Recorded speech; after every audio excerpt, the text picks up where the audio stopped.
Hello, welcome to the Voice of Rejoicing again this week. All right, well, last week we left off around verse 7 of chapter 38 of Ezekiel, and I'm finding this extremely interesting. Now, the thing that I really think about more than anything else is the timeline here. You know, we're looking at when is Jesus coming? When is the tribulation coming? And so we have these little timings, and I thought about the timing of the war of Gog and Magog, and I do agree. Now, my opinion does not matter, but I do feel that it is going to happen before the tribulation period and before the rapture, and there is a good reason for me feeling that way, and I have felt this way after studying this for many, many years. God talks about He's going to magnify Himself in this manner that God is working with His Jewish people to save them. The whole world, by the way, the whole world is going to realize this was a supernatural deliverance for the Jewish people. They're going to recognize it. And God says, "Thus will I magnify myself and sanctify myself, and I will be known in the eyes of many nations." Not all the people in the different nations, but many people in the nations are going to recognize that this was a supernatural deliverance from Israel for those people. "And they shall know that I am the Lord." See, what this is going to do, this is going to cause people to go to the Bible. Chapter 38 and 39 are going to be famous chapters in that day, and people are going to recognize the fact that the Bible is coming true. And I believe that's from God's mercy. He's got the rapture coming up, and He wants as many people as He can to make the rapture. All right, well, let's see. Let me just kind of recap this a little bit in chapter 38. God is talking to Ezekiel, and He's talking about the different countries in the latter days that are going to come up against the returned Jews. And they're going to try, just going to be a huge horde of people. Huge. And He talks about Russia being the leader. Now, who's making a lot of trouble in the world today? Russia is. And so Russia, they're kind of getting a little bit too big for their britches, aren't they? And Russia's going to assemble this great horde, and a lot of people will come and join this great horde. And God names Meshach and Tubal, which is Moscow, and Tobolsk in Russia. He mentions Persia, which is Iran today. Persia just changed its name to Iran back in, I think it was 1935. And Ethiopia and Libya with them. And there's a lot of other countries that are going to jump in there and be involved in trying to come against Israel, and they'll be Islamic. All right. And God says in verse 7, "Be thou prepared." And He's talking to Russia here. He's saying, "Be thou prepared to prepare for thyself, thou and all thy company that are assembled unto thee." And you are going to be an arms supplier, Russia, to the rest of the nations. "After many days thou shalt be visited." See how the Lord is focusing us in on the time period when this is going to happen. "In the latter years thou shalt come back into the land that is brought back from the sword." The people that were kept in the camps are going to be, that's the Holocaust as far as I'm concerned. "Thou shalt come back into the land that is brought back from the sword, gathered out of many people against the mountains of Israel, which have always been waste. But it is brought forth out of the nations, and they shall dwell in safely, all of them." All right, now, Israel has a lot of enemies, and they're all encroaching upon them. But God says that they're going to have their own place. finally their own place so that they could come out of the different countries and have their own homeland. And so they will feel safely, all of them. All right, and the boundaries of Israel have been established well, so that they do have a right to say that to different peoples. They're very good about their keeping their people in the land and keeping people out. They vet them very carefully, so they have I guess you'd say a sense of safety, all of them. All right, and God says in verse 9, thou shalt ascend and come like a storm. Thou shalt be, it's going to be so numerous that when you look down on it, say from a mountaintop, you're going to see it looks like a cloud to cover the land. And thou and all thy bands, many, many peoples with thee, all the stands that used to be Russia, that they're going to be with them. All the Muslim places in the world are going to come. I don't know what's going to preempt this thing or make it happen to begin with, but God says this is what you're going to think. He's coming to the leader of Russia, and it says in verse 10, thus saith the Lord God, it shall also come to pass that at the same time shall things come into thy mind, and thou shalt think an evil thought. So this Russian leader, he's going to get an evil thought. And thou shalt say, I will go up to the land of unwalled villages. I will go to them that are at rest, that dwell safely, all of them dwelling without walls and having neither bars nor gates. And this is supposedly the reason here. In verse 12, to take a spoil. What is the number one need of the nations today? It's energy. It's gasoline. And to take a spoil, to take a prey, to turn your hand upon the desolate places that are now inhabited. Remember, we said they built it, many of the places upon the same places that we read about in the Bible. And upon the people that are gathered out of the nations which have gotten cattle and goods and dwell in the midst of the land. All right, now these places here, Sheba and Dedan. Verse 13, Sheba and Dedan with the merchants of Tarshish, with all the young lions thereof. And many people think that Tarshish is England, and the young lions are those countries that came out of England. They're going to say why. They're going to speak a political protest here. They're going to ask, what did you come here for? Art thou come to take a spoil? Have you gathered your company to take a prey, to carry away silver and gold, to take away cattle and goods, to take a great spoil? Now, that's interesting that this is all they do. It's a protest from the what's left of the Western world in this case. They're protesting. Why is Russia doing this? Just kind of reminds you of what they're doing in Ukraine. The West has asked the Ukraine, why are you doing this? What did you do it for? And this is the same thing that's going to happen here.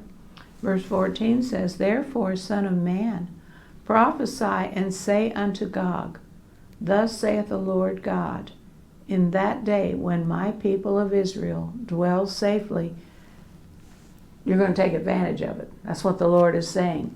Shalt thou not know it? And thou shalt come from thy place out of the north parts, thou and many. Remember, we said this is a great horde here.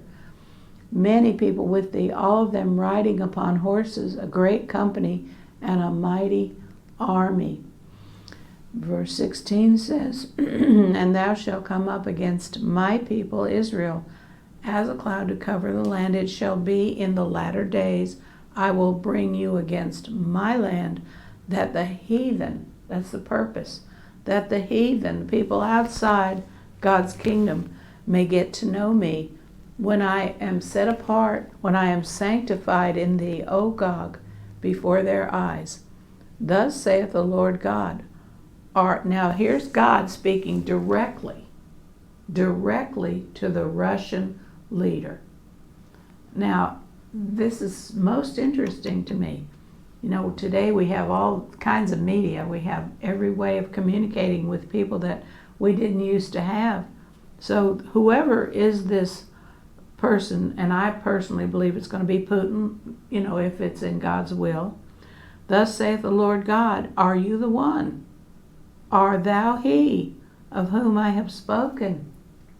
Putin, are you the one that I have spoken of in old time by my servants the prophets of Israel, which prophesied in those days for many years, that I would bring you, Putin, against my people Israel? And it shall come to pass at the same time, when Gog shall come against the land of Israel, saith the Lord God, that my fury, his anger is going to show on his face, that my fury shall come up in my face. Verse 19 says, for in my jealousy and in the fire of my wrath have I spoken. Surely, now there's going to be a great earthquake in that day, the biggest one since we got started as a world here. Surely in that day there shall be a great shaking in the land of Israel. Now this is including everything in the sea. Listen to this. Verse 20, so that the fishes of the sea and the fowls of heaven and the beasts of the field and all creeping things that creep upon the earth and all the men that are upon the face of the earth shall shake at my presence. So we'll feel something where we are too. It says all that are on the face of the earth will feel the shaking that God is going to provide here. And the mountains shall be thrown down, and the steep places shall fall, and every wall shall fall to the ground. And verse 21, it says, and that's referring to God, I will call for a sword against him throughout all my mountains, saith the Lord God, and every man's sword shall be against his brother. So there's going to be a confusion here where something is going to happen and people will turn against them. The same people on the same side of this thing are going to be against themselves. Maybe it'll be dark, maybe there will be other situations that will happen, but they're going to get careless and every man's sword will be against his brother.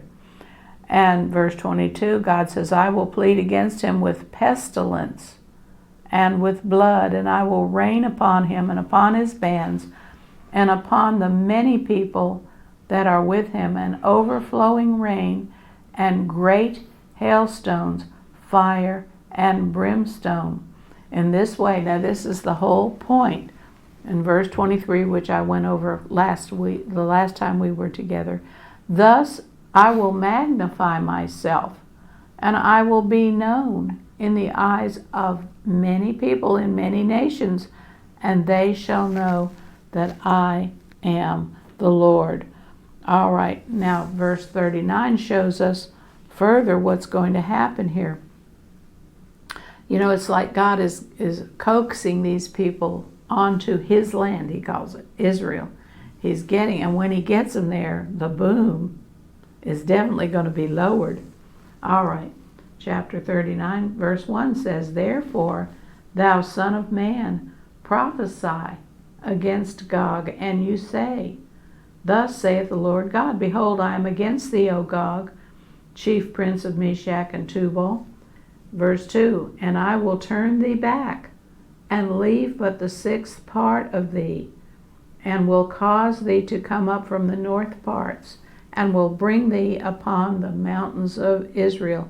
So out of 6 soldiers that go up to this situation, only 1/6 of them will survive. So that's going to be a huge loss for the Muslim world. Verse 3 says, and I will smite thy bow out of thy left hand, and will cause thine arrows to fall out of thy right hand. So God talks about how he's going to do this supernatural deliverance. Thou shalt fall upon the mountains of Israel, thou and all thy bands, and the people that is with thee. I will give thee unto the ravenous birds of every sort, and to the beasts of the field to be devoured. So people's, when they die and lay there, the birds, the ravenous birds and the beasts of the field will devour them. Verse 5 says, Thou shalt fall upon the open field, for I have spoken it, saith the Lord God. Now this part here is very interesting to me, because it talks about people like America. All right, verse 7 says, no, let me go up to verse 6. And I will send a fire on Magog, and among them that dwell carelessly in the isles. That is an idiom speaking of the major coastlands of the world. There's 7 major continents in the world, and God is saying, I'm going to send a fire on these coastlands. So apparently all these missiles that are stationed in the different countries that are pointed to other countries are going to go off, and I guess that's going to be the fire on Magog. They shall know that I am the Lord. How come they're going to know that he's the Lord? Because it's right here in the Bible. Verse 7 says, So I will make my holy name known in the midst of my people Israel, and I will not let them pollute my holy name anymore, and the heathen shall know that I am the Lord, the Holy One in Israel. Behold, verse 8, Behold, it is come, and it is done, saith the Lord God. This is the day whereof I have spoken. And they that dwell in the cities of Israel, this is what's going to happen.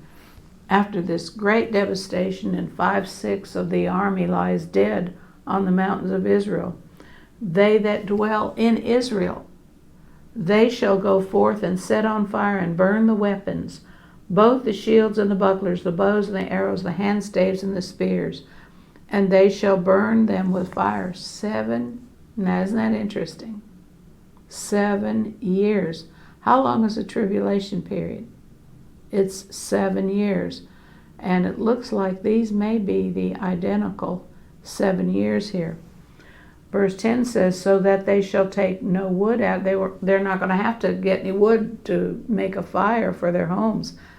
So that they shall take no wood out of the field, neither cut down any of the forest, for they shall burn the weapons with fire. They shall spoil those that spoil them. The people of Israel are going to spoil those who came to spoil them. And they are going to rob those that rob them, saying the Lord God. Verse 11 says, And it shall come to pass in that day that I will give unto Gog, a place there of graves in Israel, the valley of the passengers on the east of the sea, and it shall stop the noses. The smell will be so horrendous that people will have to hold their noses. Shall stop the noses of the passengers, and there shall they bury Gog. Now Gog gets buried there, and it's called the Valley of Hamon Gog. Now the Antichrist is not killed in the same place. These are 2 different battles here. And 7 months shall the house of Israel be burying of them, that they may cleanse the land. Yea, all the people of the land shall bury them, and it shall be to them a renowned the day that I shall be glorified, saith the Lord God. This is going to be a famous day in Israel's history. And they shall sever out men of continual employment, who pass through the land, to bury with the passengers those that remain upon the face of the earth. So there will be people over in Israel, maybe a tourist, and they will give them a full-time job. Continual employment, passing through the land to bury with the passengers those that remain upon the face of the earth, to cleanse it. After the end of 7 months shall they search. So this will take people 7 months to pinpoint where the dead bodies have fallen. And the passengers that pass through the land, when any seeth a man's bone, then they shall set up a sign by it. So there will be people that will just have flags, and they'll go and see a man's bone, and they'll put up the flag, this little flag, by it, so that when the barriers come along, the barriers will end up burying it in the valley of Ham and Gog. And also the name of the city, we know the name of the city. The name of the city shall be Hamona. In this way shall they cleanse the land. And the Jewish people are very good at cleanliness. That's one thing they're going to try to do very quickly. Verse 17 says, And thou, son of man, thus saith the Lord God, speak to every feathered fowl and to every beast of the field, assemble yourselves and come. Gather yourselves on every side to the sacrifice that I do sacrifice for you, even a great sacrifice upon the mountains of Israel, that ye may eat flesh and drink blood. So God is speaking to these fowls of the air and the beasts of the fields. He calls it a great sacrifice, and he invites them to come and eat flesh and drink blood. Ye shall eat the flesh of the mighty and drink the blood of the princes of the earth, of rams, of lambs, and of goats and bullocks, all of them fatlings of Bashan. And ye shall eat fat until you be full, and drink blood until you be drunken of my sacrifice, which I have sacrificed for you. Thus shall you be filled at my table with horses and chariots, with mighty men, and with all men of war, saith the Lord God. And I will set my glory amongst the heathen. Now, my particular take on this, and I've studied this for a long time, and I don't know, I could be wrong here, but my glory, I think, refers to the Ark of the Covenant. I'm going to turn to Jeremiah here, and let me see here. Jeremiah. All right. I think it's in chapter 3. All right. Okay. Chapter 3, verse 16 says, And it shall come to pass, when ye be multiplied and increased in the land, in those days, saith the Lord, they shall say no more, the ark of the covenant of the Lord. Well, now that's interesting, because the ark of the covenant of the Lord has apparently been back there. It's been found and brought back out. The ark of the covenant of the Lord, neither shall it come to mind anymore. See, this victory here that Ezekiel makes here in Ezekiel 39, it so overpowers the victory of anything else that they won't even, the Ark of the Covenant will not even come to mind anymore. Neither shall they remember it, neither shall they visit it. When you visit the Ark of the Covenant in something like maybe I'm trying to think of the word there. Neither shall they visit it. Like when you go to Washington, D.C. and visit the Holocaust Memorial, they will have something where people have visited the Ark of the Covenant, and they, that basically was done, and that shall be done anymore. Neither shall that be done anymore. So I believe the Ark of the Covenant is going to be that glory that God is going to set amongst the heathen, and all the heathen shall see the judgment that God, that he executed in his hand, that he has laid upon them. So the house of Israel shall know that I am the Lord their God from that day and forward. So this is a great awakening, and we've talked about the fact that Joel promises to pour out his Spirit on all flesh. The great revival begins there. We're seeing little smidgens of revival now, but in that day, people are going to wake up and realize that the God of the Bible, he means what he says and says what he means. And the heathen shall know that the house of Israel went into captivity for their iniquity. Now that happens to anybody that doesn't pay attention and obey the Lord. The heathen shall know that the house of Israel went into captivity for their iniquity, because they trespassed against me. Therefore, God hid his face from them. God hides his face and doesn't bless them. That's how you know you're under the blessing or under the cursing. Therefore hid I my face from them and gave them into the hand of their enemies. So fell they all by the sword. Okay, let me just read the last 3 verses here. Verse 27 says, when I have brought my people again from out of the nations of the world, gathered them out of their enemies' lands, and I am now, here's Israel, sanctified in the sight of many nations, then shall they know that I am the Lord their God, which caused them to be led into captivity among the heathen. But I have gathered them unto their own land, and have left none of them any more there. Neither will I hide my face any more from them, for I have poured out my spirit upon the house of Israel, saith the Lord God. All right, so that's what's going to be happening in the future. I think that we are much closer to this event than most people realize. In fact, some people believe that Psalm 83 is a war prior to the war of Gog and Magog. But no, that's an imprecatory prayer. Psalm 83 is an imprecatory prayer. The Jewish people asking for God to save them from their enemies, but it's not a war. So that clears the road for the Ezekiel 38 and 39 war to start. All right, well, I think that this is going to be very interesting. And then in verse 40, Jesus is already back on earth.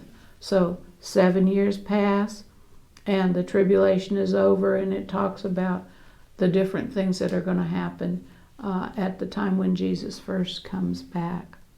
All right, well, I hope you enjoyed what we had to say. I hope you learned something from it. Some of you may disagree with me, but this is the way that I see it, and this is the way that I teach it. So I would recommend highly that we be ready for God to come at all times. We need to be ready and not be caught by surprise. All right. Well, I hope to see you again. Be with me next week on the Voice of Rejoicing.